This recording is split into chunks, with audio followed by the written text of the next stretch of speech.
हमारा देश कैसा है? वैसा ही जैसा आप छोड़ कर गए थे। यानी कि हम अभी भी अंग्रेजों के गुलाम है? नहीं, अंग्रेजों से तो हमें 1947 में ही आजादी मिल गई थी। अच्छा, तब तो हमारे अपने लोग देश चलाते होंगे ना? हाँ। तब तो देश काफी आगे बढ़ गया होगा जब हमारे लोग अपना देश चला रहे हैं। तो गरीबी और भ्रष्टाचार का तो नाम ही नहीं होगा ना। सबको बराबर हक दिया जाता होगा। किसानों और मजदूरों का अच्छे से ध्यान रखा जाता होगा ना? नहीं, ऐसा तो कुछ नहीं। तो कैसे है, बताना मुझे। कैसे है हमारे अपने नेता, हमारे आजाद भारत के नेता? 100 साल हो गए मुझे गए हुए, बताना। हमारे अपने नेता, वो सब तो अपनी जेबें भरने में लगे हुए हैं। आने वाली 7 पीढ़ियों को नहीं, बल्कि 700 पीढ़ियों को ना कमा कर खाना पड़े, उस चीज के इंतजाम में लगे। तो तुम लोग क्या कर रहे हो? हमारे देश का युवा क्या कर रहा है? हम लोग तो इंस्टाग्राम पर रील्स देखने में बिजी हैं। यानी कि हमारी कुर्बानी का देश के लोगों पर कोई असर नहीं पड़ा।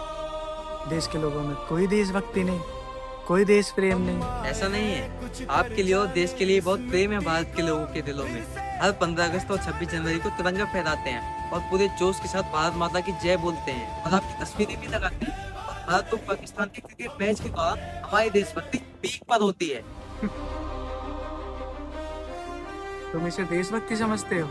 तो फिर क्या है देशभक्ति? अगर तुम्हारी देशभक्ति समाज को सुधारने में, गरीबों की अच्छी शिक्षा है या बराबर का हक नहीं दिलाती, कोई काम की नहीं है तुम्हारी देशभक्ति। भ्रष्ट नेता और सरकार के खिलाफ आवाज उठाओ, लोगों को एकजुट करो। लेकिन अगर हमने सरकार के खिलाफ आवाज उठाई या नेताओं से सवाल किए तो हमें एंटी नेशनलिस्ट कहा जाएगा, यानी गद्दार करार दे दिया जाएगा। तो डरता है? 23 साल का था मैं जब अंग्रेजों ने मुझे फांसी पे चढ़ा दिया। मुझे तो आतंकवादी कहा गया था। अगर अब नहीं जागे तो ये देश सोता रहेगा। ये सरकारें, ये नेता देश को बेच खाएंगे। इस भ्रष्ट सरकारी तंत्र से लड़ो। देश को क्रांति की जरूरत है। क्रांति?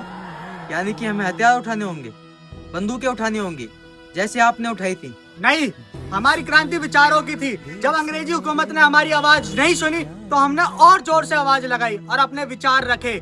क्रांति सिर्फ सत्ता को बदलने के लिए नहीं है, बल्कि इस भ्रष्ट अन्याय तंत्र को जड़ से उखाड़ कर फेंकने के लिए है। अरे ये होगा कैसे? अपने आसपास से शुरुआत करो। जो भी तुम्हें भ्रष्ट नजर आए उसके खिलाफ आवाज उठाओ, एक्शन लो। और तुम्हारे टैक्स का पैसा नेताओं के जेब में जा रहा है, हिसाब मांगो।